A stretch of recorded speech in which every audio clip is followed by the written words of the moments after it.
Olá! Seja bem-vindo à Rede Pedagógica, a maior rede de educadores.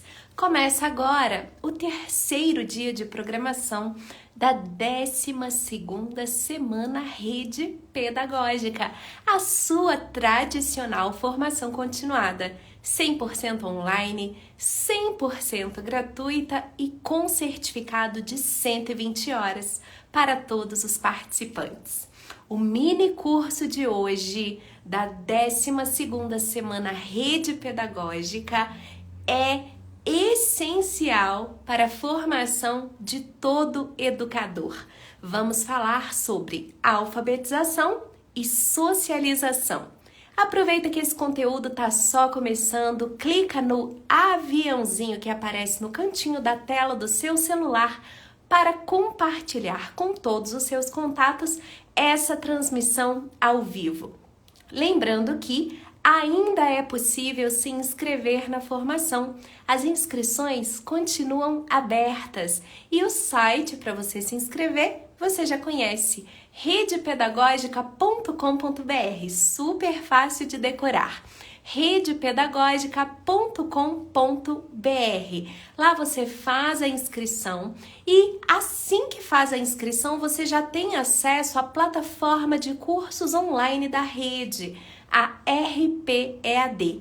Dentro da plataforma de cursos online você encontra todas as instruções para participar dessa formação e poderá compreender também como que é a nossa dinâmica. Nós estamos juntos todos os dias, às 19 horas, até o dia 22 de janeiro, no Instagram e no Facebook da rede. As videoaulas são liberadas nos intervalos das lives, sempre no canal do YouTube da Rede Pedagógica. Todos os links, todas as instruções de acesso e o registro da frequência você encontra na plataforma. Você acessa a plataforma de cursos online, que é onde fica a trilha de aprendizagem. É por isso que você precisa cadastrar um e-mail e criar uma senha de acesso. rpead.com.br/login para acessar o curso, para acessar a formação. Lembrando que o acesso é gratuito até o dia 22 de fevereiro, ou seja, você tem 30 dias após o término da formação para ver e rever os conteúdos, participar de todas as atividades interativas propostas e emitir o seu certificado sem pagar nenhuma taxa, sem pagar nada. Depois do dia 22 de fevereiro, esse conteúdo ele se torna de acesso exclusivo aos assinantes da Rede Pedagógica. A assinatura da Rede Pedagógica é muito acessível. Você paga no máximo R$10 por mês para ser assinante. Assine em redepedagógica.com.br. Pessoal, já já estará ao vivo aqui conosco a professora doutora Rafaela Marques, ela que tem muita experiência com alfabetização, gente, não é só experiência por ser uma professora pesquisadora, não, é experiência de chão de sala de aula, ela de fato é professora alfabetizadora, ela vai compartilhar muito dessa experiência, até das histórias, né, que ela vivencia com os alunos dela aqui nessa formação. E a gente vai fazer o link desse tema, socialização e alfabetização, tá? Eu vou adicionar a professora Rafaela aqui na nossa transmissão. Quero que vocês recebam ela com muita alegria, com muitos emojis coloridos para que ela se sinta bem recebida aqui na nossa sala de aprendizagem, nessa nossa sala virtual, coração de mãe, que sempre cabe mais um, né? O bom do online é isso, né, gente? A gente não tem limite para a participação. E dezenas de milhares de professores já se inscreveram nessa formação. Muitos vêm assistir a live ao vivo, né? E outros assistem posteriormente esse conteúdo. Boa noite a todos que já estão nos comentários. Que bom que vocês vieram. Eu já tô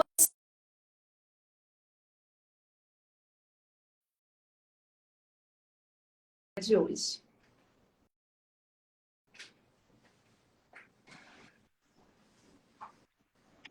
Olá, Olá, professora Rafaela, tudo bem? tudo jóia, Eric? E você, tudo tranquilo? Vocês me escutam bem, me veem? Sim, seria bom que a sua câmera estivesse um pouquinho mais para baixo para pegar Tá mais o seu jóia. rosto. Isso, Melhorou? pode subir um pouquinho mais. Não, o contrário. Eu tô falando subir, mas é É, descer, né, a descer. câmera. Isso, assim a gente consegue te ver melhor, Tá ok, porque os comentários geralmente ficam aqui na altura do pescoço. tá jóia.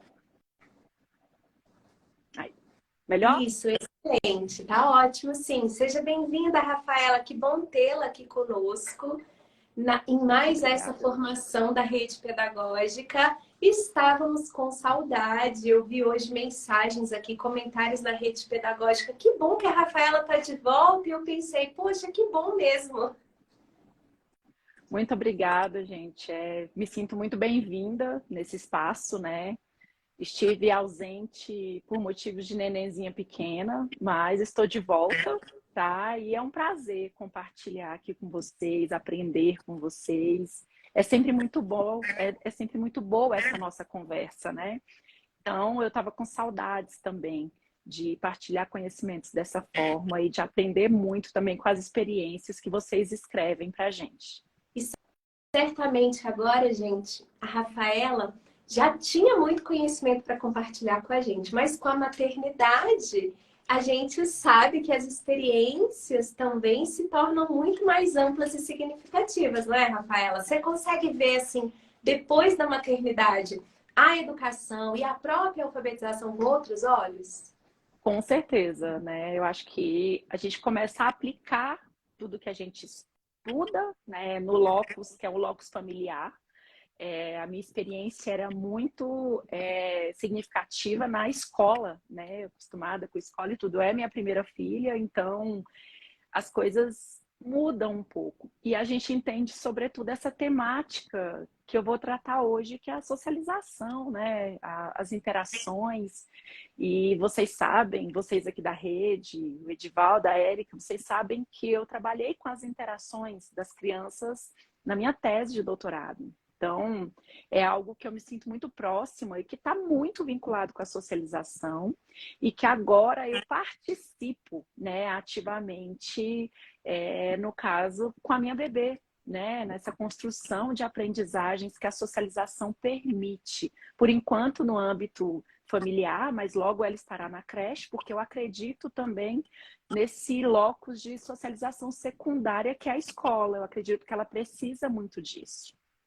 Excelente, deve ser muito legal mesmo assim para a Rafaela, que já estudou tanto sobre o desenvolvimento infantil, da linguagem, né? Sim, Acompanhar o desenvolvimento de uma criança, de um filho assim de perto, porque a gente vai unir, né?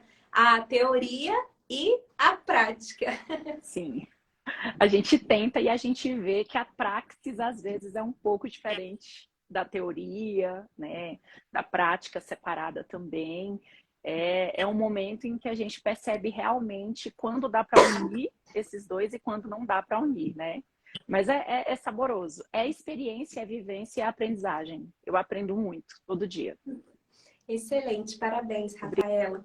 Obrigada. Rafaela, esse tema, né, alfabetização, socialização, podem parecer palavras muito distantes para algumas pessoas. Então, vamos começar a entrar nos conceitos, né? Como que Sim. você, uma pesquisadora aí das interações, né, especialmente infantis, que você, como você mencionou sua tese de doutorado, né? Gente, a Rafaela estudou uma dos momentos mais importantes da escola, que é a hora do recreio, né, Sim. Rafaela? E olha, Brincadeira é gente, coisa séria. brincadeira é coisa Sim. séria, justamente. Ontem a gente conversou aqui com o Lino de Macedo sobre brincadeiras, jogos e socialização. E o tema de hoje tem tudo a ver. Pode parecer distante num primeiro momento, alfabetização, socialização, mas a partir da explanação aqui da Rafaela e do conteúdo que ela preparou gravado para todos nós, eu tenho certeza que vocês vão fazer muitas conexões e vão ter muitos insights. Porque mais do que que ela trouxe para nós, mais importante do que o que ela trouxe para nós, é aquilo que você vai produzir com esse conteúdo, com esse conhecimento, né, professor? A gente não quer que você esteja aqui simplesmente ouvindo, recebendo, assimilando, aprendendo. A gente quer que você utilize esse conteúdo como matéria-prima para desenvolvimento das suas próprias ideias, do seu conhecimento e das suas aplicações pedagógicas. Rafaela, vamos falar então do conceito. O que é socialização? Bem, a gente tem várias formas de pensar a socialização, né? Se a gente for pensar na socialização de uma forma bem ampla, é a assimilação dos sujeitos aos grupos, né, sociais que ele participa. Esse é um conceito mais amplo de socialização. Quando eu socializo, eu estou adentrando alguns grupos sociais, né? Só que se a gente for pensar em socialização a partir das concepções interacionistas de aprendizagem, que é o que importa bastante para nós professores alfabetizadores, a gente vai ter a mente Vygotsky, a gente vai ter a mente Piaget, e aí a gente vai pensar que socialização vai envolver interações construtivas. Que interações construtivas seriam essas? Seriam interações que iriam reverberar futuramente em aprendizagens.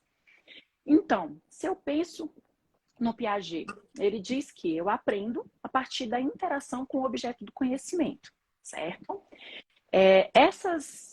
Essas interações com objetos do conhecimento, esse objeto do conhecimento, na verdade, não precisa ser uma pessoa. O objeto do conhecimento pode ser um conteúdo, pode ser um objeto, eu posso estudar o sol, eu posso estudar a terra, eu posso estudar uma pedra, enfim, eu preciso entrar em contato com esse objeto do conhecimento. Se a gente for pensar na socialização via Vygotsky, aí ele já acredita que eu aprendo interação com o outro. Ou seja, eu vou aprender quando eu estou interagindo com outras pessoas. Sejam essas pessoas da mesma idade que eu, no caso das crianças a gente chama de interação de pares, né? Quando elas interagem com pessoas da mesma idade, seja com uma interação com sujeitos mais experientes, professores, pais, mães, familiares e etc.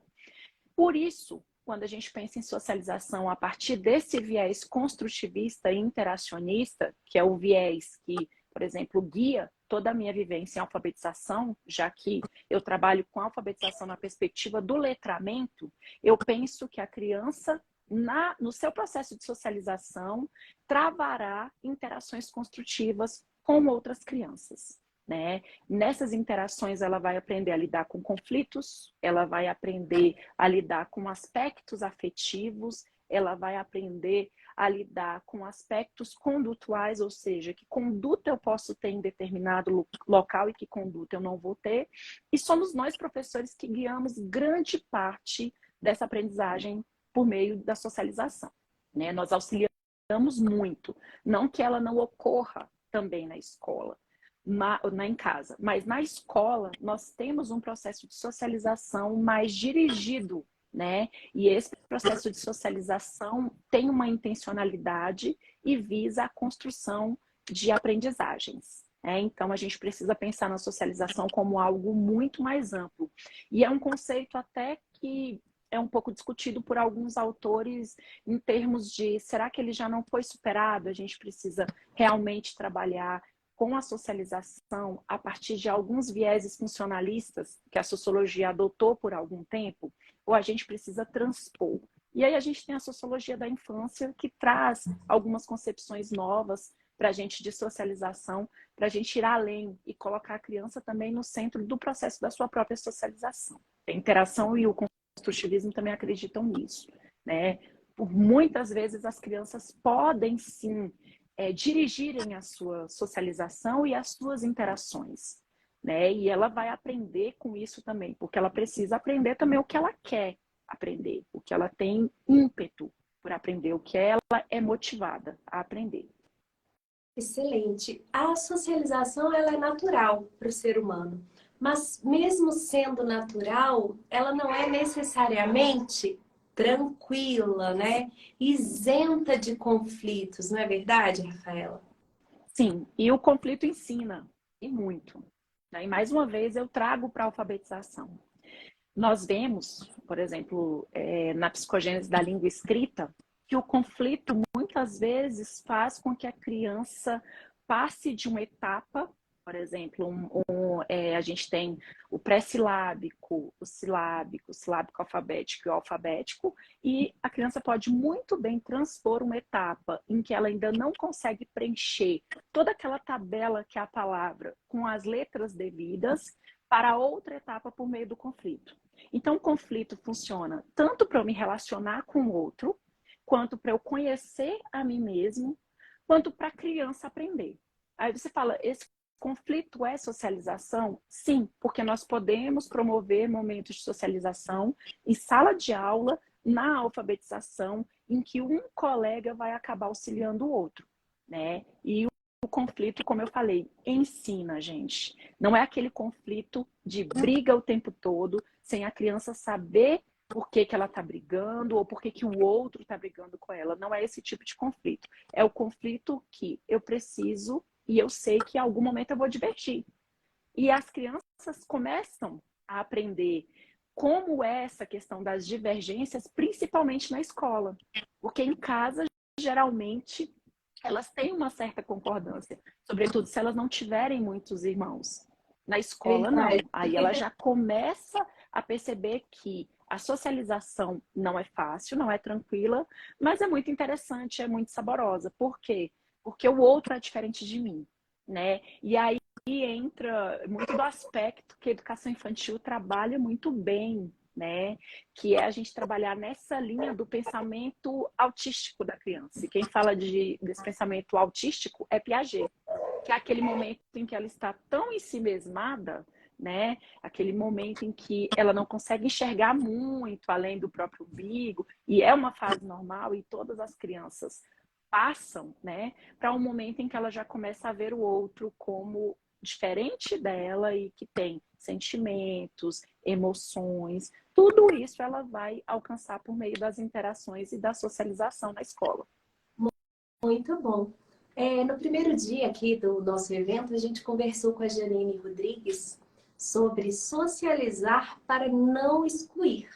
Porque a escola, como você disse, é um locus interessantíssimo, né? Propício para socialização, mas também por ser esse espaço, né, onde a criança permanece por muito tempo e por reproduzir uma mini sociedade, também acaba sendo um espaço onde acontecem as primeiras exclusões, não é verdade? E como que isso pode influenciar de forma, claro, negativa o processo de alfabetização, né? Como que o professor ele precisa estar atento a essas questões? Bem, até na aula eu falo uma questão importante, que é a questão da emoção, que tem tudo a ver com o que você está falando, Érica. A gente precisa tocar na emoção das crianças, dos jovens e dos adultos também, né? Tem um processo que é o processo da subjetividade, da emoção, né? Da afetividade, que Valon nos traz de forma muito, muito concreta, assim, muito interessante, que é a criança aprende quando ela é motivada, o jovem aprende quando ele é motivado, o adulto aprende quando ele é motivado. Só que essa motivação é via emoção, porque a motivação vai tocar num espaço nosso que é a emoção, que é um espaço subjetivo, né? Dependendo das minhas relações, que são momentos de sociabilidade e que são interações, eu vou travar ou não essa motivação que eu tenho para aprender. A gente precisa ter muito cuidado, porque a criança que é afetada negativamente por essa sociabilidade pode até ter uma trava no seu processo de alfabetização. Por exemplo, uma criança que escuta do seu professor, que muitas vezes é o seu exemplo de adulto, né? Muitas vezes o professor a criança tem uma estima e uma admiração pelo professor, às vezes até maior do que o que ela tem pelos pais. Porque ela ainda não compreendeu também o papel de cada um, porque o professor é aquele ser que ela acha que é aquele ser de luz gigantesco que está ali na frente dela ensinando, né, pegando na mão dela. Se esse professor muitas vezes fala uma palavra maldita para essa criança, maldita no sentido de maldizer, né, dita em um momento não apropriado, esse professor pode marcar a vida dessa criança para sempre. E aí ele pode acionar gatilhos como a timidez, que atrapalha um pouquinho o processo de alfabetização, né? Ele pode acionar gatilhos de a criança não ler mais em voz alta. É essencial, né? A oralidade é essencial para a gente, tanto para a gente verificar a questão da proficiência da leitura, né? Quanto para a gente perceber se essa criança consegue resolver as coisas do dia a dia dela via linguagem oral, né? Que a sociedade exige isso da gente.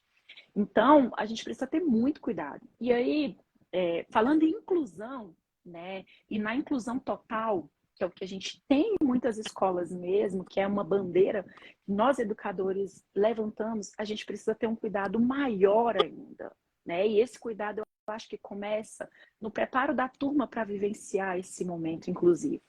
Porque a inclusão não é somente do professor e do estudante que está sendo incluído.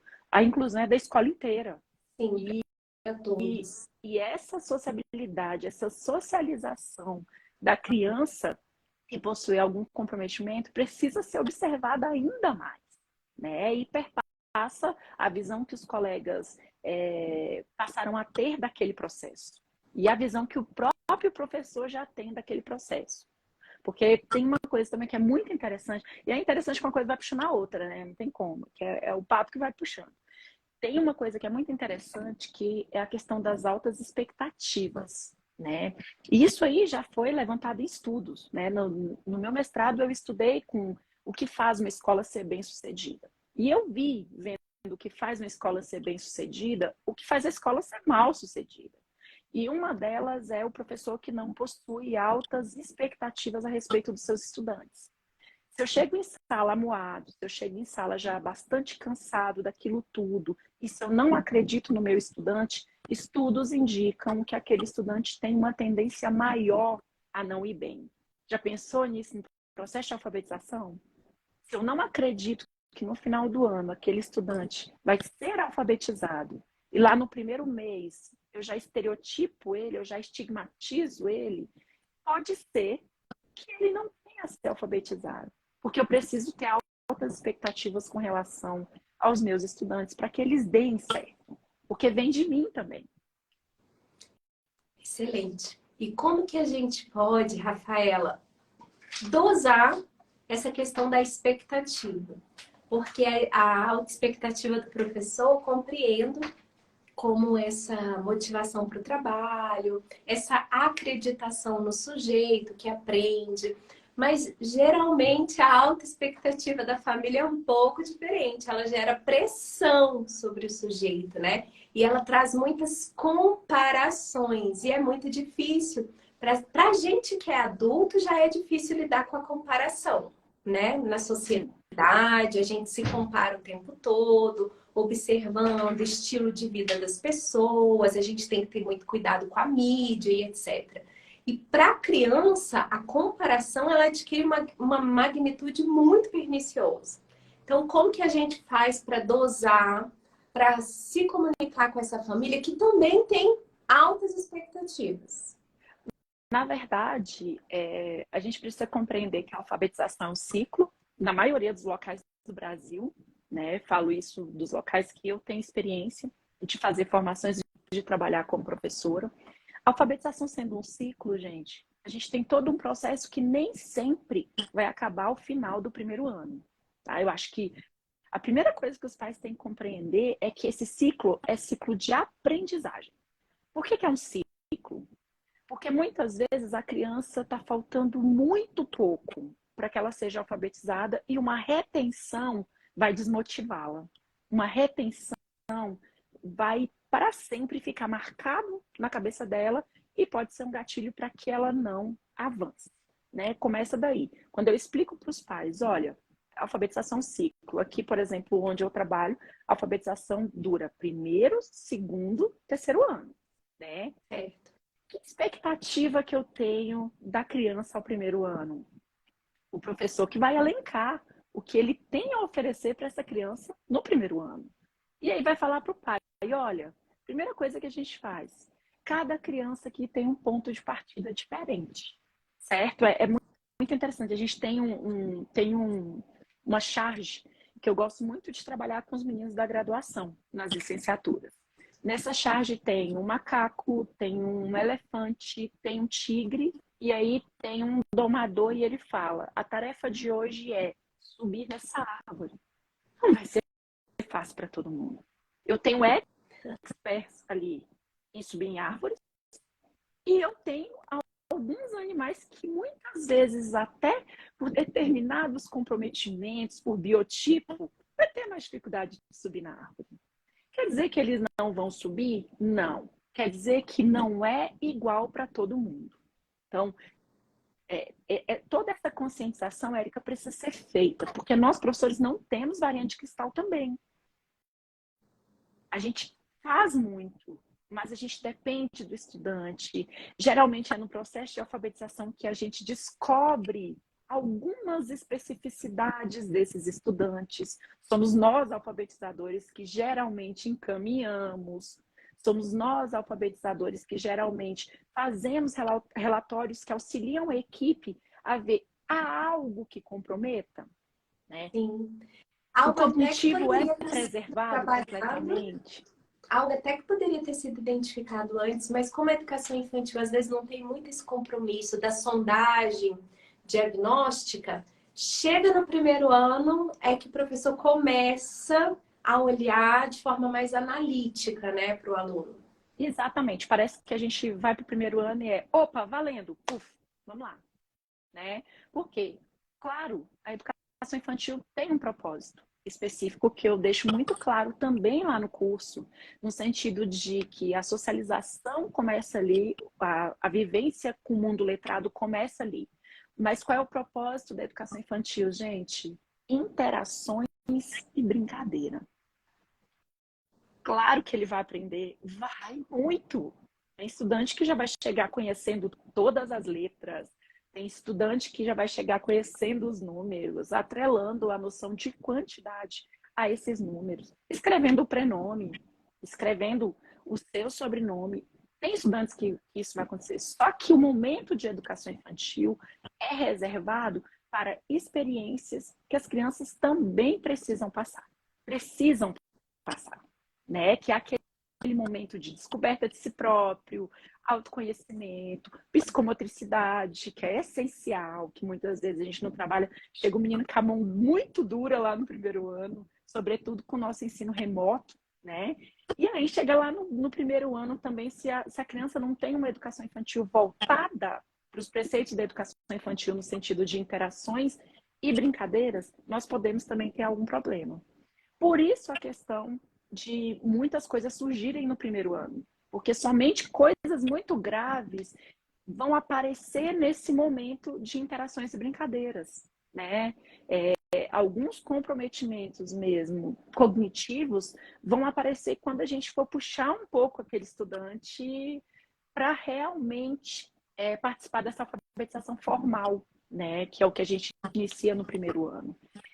A questão das expectativas. Nós, professores, somos os primeiros a termos que segurar as nossas expectativas e entender cada estudante como ser único, né? Entender cada ponto de partida, entender cada família. Muitas vezes a família explica muito, gente. O contexto familiar da criança explica tudo das dificuldades. Quando nós já temos essa concepção de cada uma, a gente consegue falar com os pais mais tranquilamente. E claro que vão acontecer muitos embates entre a gente e os pais. A gente não é um mar de rosas. Porque as expectativas deles, muitas vezes, são expectativas que vão além do que os filhos podem oferecer naquele momento, né? É verdade. E eu sempre defendo uma abordagem, Rafaela, de comunicação bem positiva com a família, sabe? Porque a família, ela às vezes não vai ter a profundidade que o professor tem da teoria, porque o professor sabe que é um processo que leva tempo, que tem jeito, que mudanças vão acontecer no meio do caminho. Mas a família às vezes não tem essa maturidade, falta informação mesmo, conhecimento normal. E a escola, se ela faz uma abordagem negativa, evidenciando a dificuldade da criança, a família fica muito frustrada. Muito. E aí a criança percebe, porque a frustração da família ela se revela com palavras, com atitudes e vira um círculo vicioso.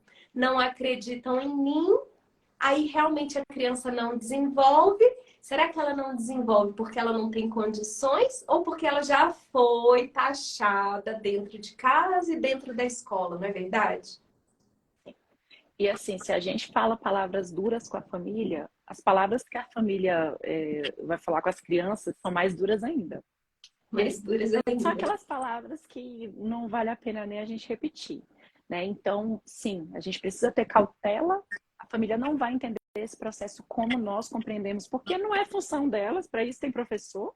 Eu acho que a pandemia nos mostrou que o local do professor é legitimado, foi muito legitimado no processo de compreender realmente o que está acontecendo, né? Mas é o que você falou, essa comunicação positiva também é o que eu acredito, né? A gente precisa sim ter uma comunicação positiva, porque muitas vezes a realidade das famílias já é muito dura para que ela compreenda determinados tipos de palavras voltadas para os filhos dela. E detalhe, gente, precisamos também ter uma comunicação muito clara, menos técnica, né? Muitas vezes a gente precisa realmente fazer com que as famílias compreendam o que a gente quer dizer.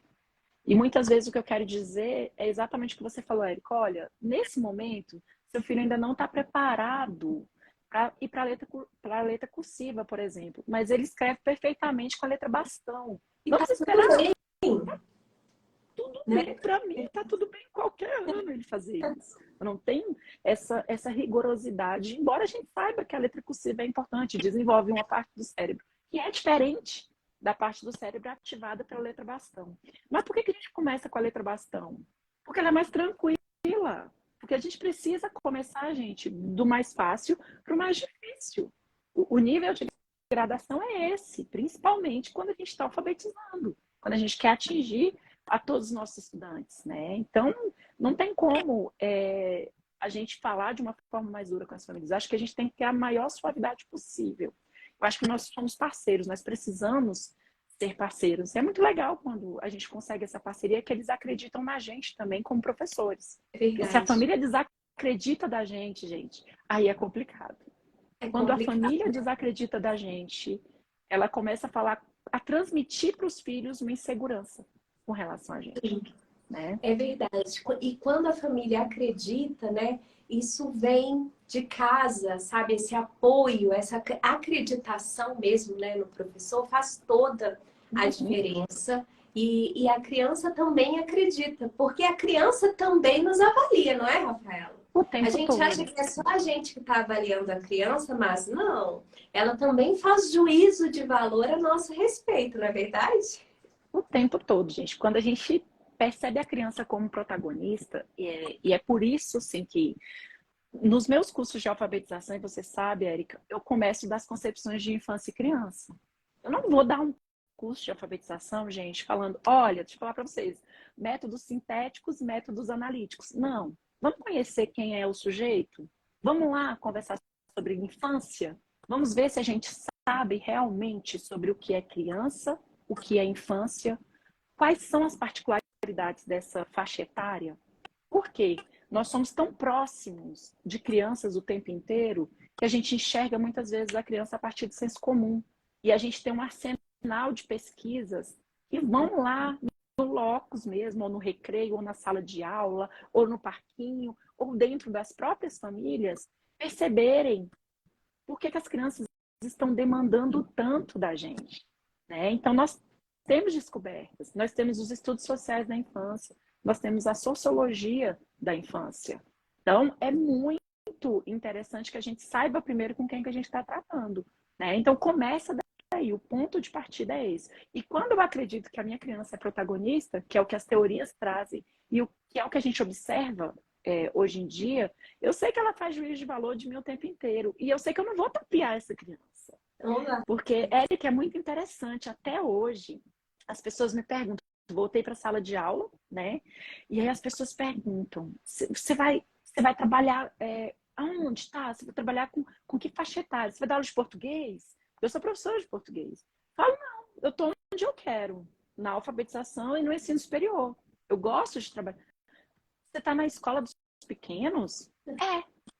Até hoje a gente tem esse rótulo de que quando a gente trabalha com criança, a gente não precisa ter todo o preparo, porque a gente pode tapear a criança. Não, Isso é um equívoco você é tão estudada, né? Como é que você vai gastar todo esse conhecimento?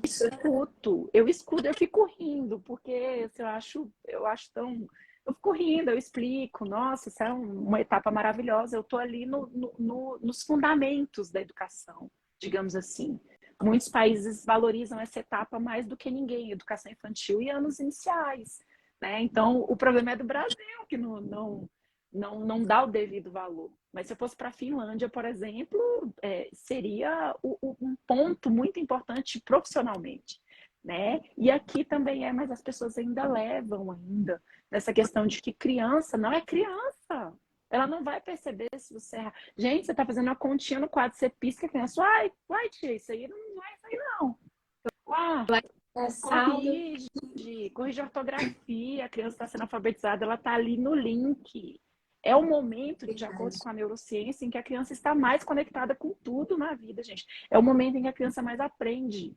Somos Não nós, passa nada privilegiados. desapercebido. Não. Eles sabem qual é o carro da professora, se a professora tem namorado, se a professora Tudo. tem filho. Eles reparam na roupa, tá, gente? Vocês estão achando que estão Sim. na sala de aula de crianças pequenas? Eles sabem da tua roupa, eles reparam no seu cabelo. E o que você conversar, eu falo assim, se conversar bolachinha na sala, criança conta em casa, não conta, Rafael? Sim, ou vai lá para a porta, aí você fica conversando lá com a outra professora, a criança vai falar tudo o que você falou em casa. Então, assim, Minha olha. tia só fica mexendo no celular, eles contam também.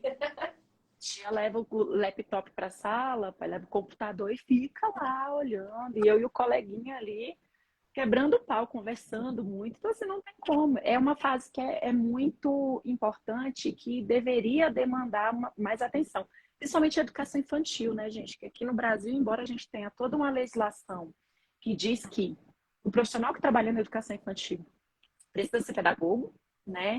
Nós ainda temos muito o papel do monitor assumindo uma turma, né? O monitor assumindo uma turma inteira, gente. Não no auxílio, mas assumindo. E aí agora eu tô na luta O de pôr minha filha auxílio no é berçário. maravilhoso, né? Claro. Muito bom trabalhar com auxiliar. Perfeito. Mas a gente precisa ter alguém licenciado e totalmente preparado para aquilo, né? Então, assim, eu tô numa luta agora para colocar minha filha no berçário, e um berçário que tenha um professor à frente, né? Um professor regente, que seja Com licenciado. um projeto que acredite nas interações. É muito complicado. E assim, casa de ferreira espeta de pau, eu tô para enlouquecer, porque eu só vou colocar se for assim. Não tem como, né? E o que tem acontecido muito também, Rafaela, a gente fez algumas postagens em estilo pesquisa aqui nos últimos dias. É que tem muito professor que tem a formação, mas é contratado como monitor e fica responsável pela sala de aula. Então a gente sabe que ele não vai ficar devendo em termos de competência, mas a instituição fica devendo em termos de reconhecimento, e aí a motivação não tem nem como a gente cobrar do profissional, porque ele não está sendo valorizado. Então tem muito professor formado, com anos de experiência, que as escolas continuam contratando como monitor ou como auxiliar, para pagar remunerações mais baixas, e eles não assumem função de monitor e auxiliar, eles são os responsáveis pela sala de aula. Eu vi muitos comentários na rede pedagógica que a gente estava discutindo salário, piso e etc. E realmente isso é complicado. E é complicado porque a função dele é diferente. Falando em sistema de regime de trabalho, né, Eric?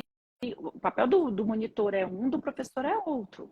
Então, esse é um sucateamento da nossa profissão, que, claro, que a gente passa porque a gente precisa, é óbvio, né? Mas olha que injusto, né? A força que é mais forte desse caso, que é o detentor da nossa força de trabalho, não valorizar a nossa formação no sentido de nos colocar ali à frente como regente. É muito complicado, né, gente? Muito complicado. E principalmente na educação infantil. Por quê? Porque não compreendem que a etapa da educação infantil e dos anos iniciais é uma etapa neurológica fundamental para a construção das aprendizagens. E todo tipo de aprendizagem, tá, gente? É afetiva, psicomotora, cognitiva, todo tipo de aprendizagem. Pois é, infelizmente, essa questão da valorização impacta muito, né, nessa qualidade, né, da educação como um todo. Até porque eu acho que a gente não pode exigir do profissional mais do que aquilo para o qual ele está sendo contratado a fazer, né? Ele está sendo remunerado, né?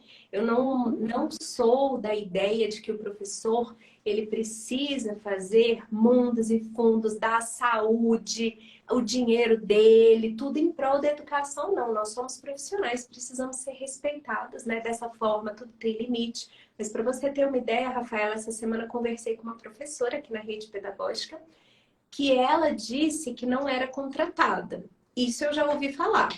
Mas ela não tinha salário. Eu perguntei para ela, como assim? Porque eu já ouvi falar de professor que ganha 300, 400, 500. Mas essa não tinha salário, nenhuma remuneração. Eu falei, você trabalha de graça? É um trabalho voluntário? Ela falou, não, é uma escola particular e eu trabalho em troca da bolsa para o meu filho estudar. O combinado é o seguinte, o meu filho estuda lá e eu trabalho lá e não recebo nada por isso. Então, até permuta estão fazendo com o professorado no Brasil, o que é realmente muito triste. Meu Deus, gente, não, Brasil é sem precedentes, sério, Érica. Agora, permuta é muito. E aí, claro, é o que eu falei. Quando a gente precisa, a gente vai se sujeitar, sim. Por isso, é muito complicado, como sempre, quem tem o poder maior, né, está usando de quem tem o poder menor. É muito complicado. É um caso absurdo mesmo, gente. Absurdo. Assim eu nunca tinha visto. Foi a primeira vez que eu vi também, infelizmente. Rafaela, vou extrapolar um pouco aqui o nosso script. A gente falou da socialização da criança, você trouxe conceitos bem interessantes, né? Você falou de locus primário, que seria a família, a casa, do locus secundário, que seria a escola. E esse processo de socialização do próprio educador, porque a gente não é 100% socializado, acho que nunca, porque a gente está em aprendizagem, a gente está em crescimento, a gente está sempre em amadurecimento, né? Impressionante. Mas eu tenho percebido uma coisa, sabe, Rafaela? Tem professor da educação infantil e anos iniciais em que a vida se resume à profissão e à sala de aula. Tudo. Tudo que a pessoa compra, tudo que a pessoa faz, todo o tempo ela dedica aquilo, ela tá de férias, está pensando naquilo, ela tá de folga, é aquilo, dentro de casa as coisas dela são as coisas da escola. Como é que fica esse profissional? Será que a gente precisa pensar também na nossa socialização, no nosso aperfeiçoamento, desenvolvimento pessoal, para que a gente possa oferecer melhores condições para os nossos alunos? Com certeza. Conheço muito essa realidade e aí, mais uma vez, é uma realidade que é muito comum dos professores da educação infantil e anos iniciais, viu, Érica? E mulheres, né? E mulheres. Isso. E aí, claro que a gente tem toda uma questão histórica, né? Nós temos toda a questão da feminização da educação infantil e dos anos iniciais, né? Em que provavelmente nós somos hoje em dia 70%, mas já fomos 90% dos docentes, né? Mulheres. E aí, claro, isso perpassa o histórico da mulher na sociedade. O que eu acredito, né, e o que eu vejo muito isso acontecer, eu acredito que realmente a gente precisa de outros locos de socialização, que não só o nosso trabalho. Primeiro. Até um comentário aqui. Eu sou assim, eu só penso em escola. Tenho certeza que você é uma boa profissional, mas poderia ser uma profissional melhor ainda se você não pensasse só em escola, não é verdade, Rafael? Eu concordo plenamente. Eu trabalho muito, mas eu procuro sempre dosar o meu trabalho de acordo com a quantidade de horas que eu recebo. Eu tento fazer isso. E foi só assim que eu consegui arrumar um eixo na minha vida em que eu priorizasse outros aspectos também. E aí, claro, você sempre trabalha um pouco mais do que o que você recebe. Gente, na nossa profissão isso é fato. Porque a gente recebe aquelas horas contabilizadas e aí quando você vai preparar uma atividade, você não quer deixar a coisa daquele jeito, porque, não, acabou, peraí, eu vou embora. Não, você acaba levando para casa. Mas é importante a gente ir fazendo esse monitoramento, sobretudo porque nós, professores, geralmente trabalhamos em mais de um local. Esse é o meu caso e é o caso de muita gente. Né? A gente não consegue dosar a nossa vida se trabalhando em 2 locais, a gente ainda leve tudo desses 2 locais para casa. Então, eu costumo dizer assim, nossa, eu não consegui fazer aquilo que me foi cobrado, mesmo passando 3, 4, 5 horas da hora que eu recebo, é porque não é possível ser feito. Porque precisa ser calculado de acordo Adorei. Se não com o que deu, eu gasto. Sim. É porque não tem como ser feito. E aí, outra coisa, gente, final de semana, geralmente eu reservo, principalmente agora com a minha filha, todo para mim, para minha família. E era isso até antes da minha filha, a não ser quando a gente dá aula sábado de manhã. E já dei muita aula sábado de manhã, mas eu saía da aula já com aquela ideia na minha cabeça. Agora é o meu final de semana mais curto, mas é o meu final de semana. Segunda-feira ou domingo, lá na hora do Fantástico, que dá aquela deprê, aí eu vou pensar. Por quê, gente? Porque a minha aula do outro dia também precisa já estar planejada. E isso também eu percebo por mim mesma e por muitos colegas, que é a questão da nossa própria organização do trabalho pedagógico. Tá? Verdade. A gente precisa ter uma organização do trabalho pedagógico na medida de que, dá na quinta-feira, por exemplo, eu sempre que eu dou aula de manhã, eu tenho folga à tarde. Aqui na minha rede de ensino, a gente tem uma folga às sextas, à tarde ou de manhã. Dá na quinta, gente, eu já tô... Peraí, não, eu tenho que ver, eu tenho que tapar o meu buraco de segunda certinho, com planejamento. Porque em segunda eu chegando segunda, gente, tá tudo tranquilo, que aí eu tenho mais uma semana. Então eu acho também que perpassa a organização do trabalho pedagógico. Tirando essa organização, é não pensar só nisso, gente. Outra meta que eu tenho, uma é, se eu gastei mais de 5 horas a mais para executar essa tarefa do que eu fui paga, é porque a tarefa é impossível de ser feita nessa quantidade. E outra... Você tem uma margem larga aí, né? 5 horas a mais? Eu coloquei larga porque eu sou prolixa, eu escrevo muito, eu sou muito prolixa. Para algumas pessoas isso não conta, mas eu sou terrivelmente prolixa. Mas tem outra questão também que eu falo. Gente, a gente trabalha para sobreviver, para compor a nossa vida. A gente trabalha porque é maravilhoso, mas a gente trabalha também para ter lazer, cultura, família, diversão. Então, a gente precisa ser por isso, porque senão eu vou olhar para quê? Para pagar meus boletos, óbvio. Só que geralmente meus boletos vêm de onde eu moro, geralmente meus boletos vêm de alguma diversão, de algum bem que eu adquiri com muito custo. Então eu preciso ter sim esses privilégios e assistir minha TV, assistir a minha série tranquila, ou sair ao cinema, ir a um barzinho para quem gosta, ouvir meu pagode. Cada um fazendo do que gosta, mas a gente precisa. E o professor descobre muito tarde que a gente precisa. Muito tarde. Muito tarde. E isso acaba gerando frustração com a vida profissional. A gente coloca a culpa na profissão que escolheu. A gente costuma dizer que se arrependeu. Se eu soubesse que seria assim, eu não teria me metido com essa profissão. Mas será que dá pra gente encontrar esse equilíbrio? Rafaela, eu achava que não dava. Mas eu tenho conhecido bons profissionais que têm uma vida social bem desenvolvida. Eu também. Uma vida pessoal bem desenvolvida. E eu acho isso super interessante, porque eu sempre tendi a misturar muitas coisas também, pessoal com profissional. A minha vida toda acaba se resumindo ao trabalho, à educação e etc. Aí vem os filhos, você se envolve ainda mais com escola e educação. Mas eu tenho encontrado pessoas que conseguiram esse equilíbrio. E isso é muito interessante. Inclusive, eu tenho uma amiga divertidíssima, ela é professora. Tenho notícias que ela é uma ótima professora, eu não estou falando só da minha avaliação, e ela fala uma coisa muito engraçada. Ela fala assim, Lá em casa, ninguém sabe que eu sou professora. Ótimo. Aí, aí eu lembro de uma novela que tinha uma personagem que era policial, a Paola Oliveira, que inclusive você se parece muito com ela, né?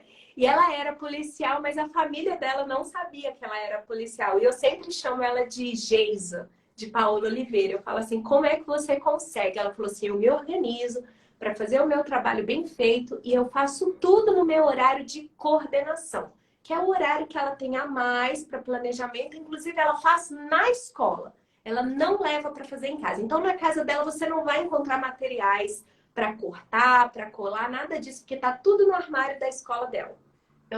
Eu também sempre tentei, sempre não, né? Mas de uns 15 anos para cá eu tentei ser assim. Só que sabe uma coisa que pegou, Érica, a gente de novo, e a gente voltou para velhos hábitos? Eu, por exemplo, o trabalho remoto. Aí misturou tudo de novo. O trabalho remoto misturou tudo de novo, então você não sabe, você acabou até mesmo perdendo a referência do que é casa e do que é trabalho. Então, acho que o trabalho remoto fez sim a gente retornar. Eu retornei a alguns velhos hábitos. Eu era assim, eu também tenho um período de coordenação significativo e bom, eu tenho esse privilégio na minha rede e eu costumava fechar meu armário sexta-feira, meio-dia e meia, e eu só ia abrir aquele mesmo armário na segunda-feira de manhã e eu estava com o meu planejamento em dia. Mas com o trabalho Também remoto a gente precisa se reequilibrar. reequilibrar, gente. E com esse equilíbrio, você não vai ser um professor negligente. Eu não estou dizendo isso. Eu não estou falando para você fazer o mínimo, não. Você vai ser um professor mais feliz, um professor menos estressado e ansioso, um professor menos sobrecarregado. De nada adianta você virar à noite preparando uma aula para os seus alunos e chegar na sala de aula exausto. Você não vai conseguir aplicar. Então, vamos pegar como meta aí para 2023. Eu estou falando, inclusive, por mim, né? A gente encontrar mais esse equilíbrio, cuidar também aí desse nosso processo de socialização com a família, com os amigos, sair mais para um cinema, como disse a Rafaela, para um pagode, para a gente se divertir. Isso também vai elevar a nossa qualidade enquanto profissionais. Última coisa sobre esse assunto, Érica.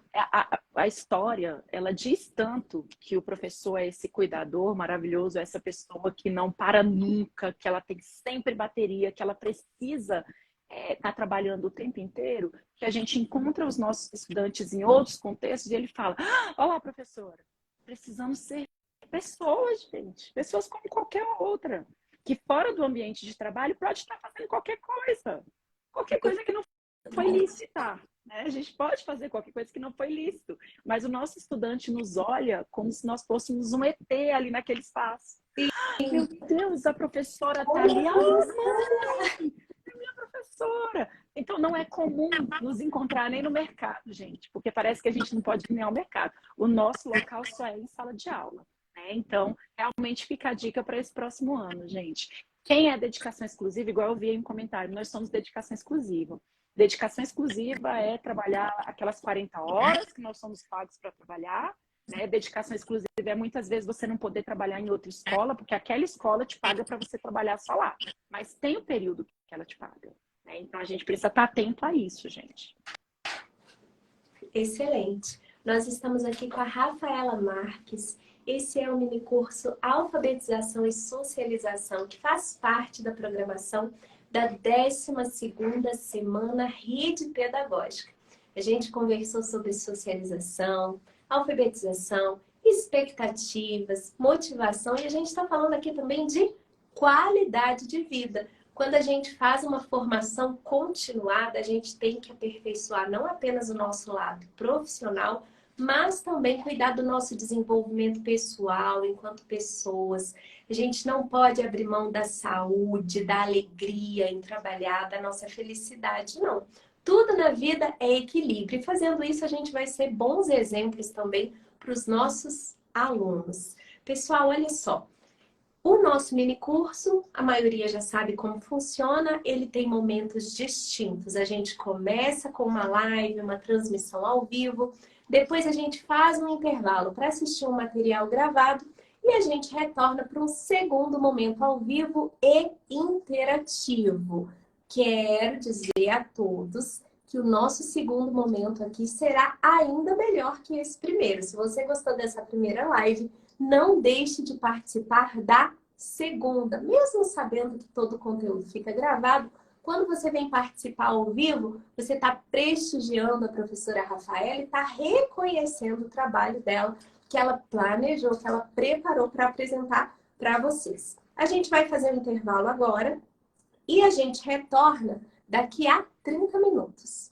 São quase 20 horas, a gente retorna às 20h30 no Instagram e no Facebook. Nesse intervalo, você pode beber uma água, fazer um lanchinho e vamos assistir também a videoaula que a Rafaela gravou, que está incrível. Você pode, inclusive, compartilhar esse conteúdo não só com seus colegas de trabalho, mas também com as famílias dos seus alunos, tá, gente?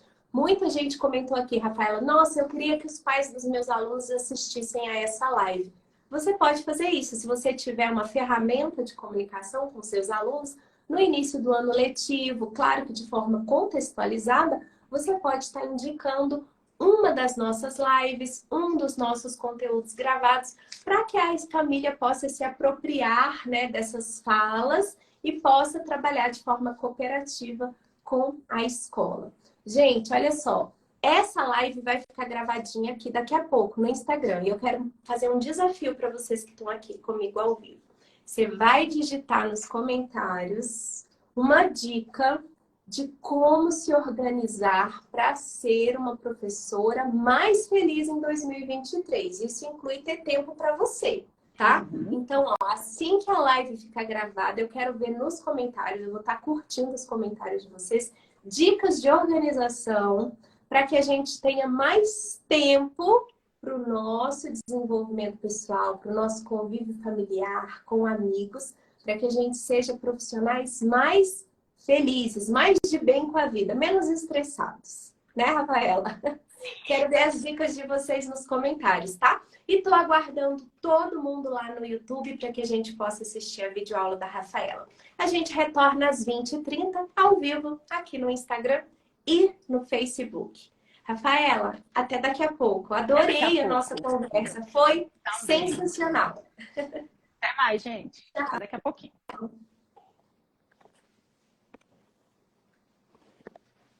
Pessoal, quero aproveitar aqui também o encerramento dessa primeira live para passar algumas explicações. Vocês estão vendo aí essa tarja do Instagram sobre a compra de selos? Então, gente, é uma configuração automática do Instagram. A gente não consegue remover essa mensagem, tá bom? Então, ela atrapalha um pouco, sim, a imagem, principalmente do convidado, que fica na parte inferior da tela, mas a gente não tem como tirar essa mensagem aí, essa tarjazinha preta que fala da compra dos selos, tá bom? E se você prefere assistir a live sem ver os comentários dos colegas, você pode desabilitar os comentários na sua tela. Eu preciso deixar os comentários abertos para eu acompanhar aqui o feedback de vocês, se o áudio tá bom, a imagem, se vocês estão gostando do assunto. Mas se você prefere assistir sem os comentários, é só você clicar rapidinho assim na tela, um cliquezinho bem rapidinho que os comentários somem. E se você quiser ver os comentários, você dá um clique rapidinho, eles reaparecem, tá? Faz a experiência aí para ver se funciona no seu Instagram. Você pode tirar os comentários ou colocar os comentários na sua live, dando um toquezinho na tela, bem de levinho, bem rapidinho, tá bom? Assim você administra a forma que você acha melhor para assistir o nosso conteúdo. Vou gravar a live aqui porque eu estou esperando os comentários de vocês. Como que você vai ser um professor, uma professora mais organizada esse ano e com mais tempo para você mesmo, para você mesma? Quero ver dicas, hein? Nos comentários. Um grande abraço e a videoaula já está liberada lá no YouTube. Espero vocês ao vivo às 20h30. Tchau!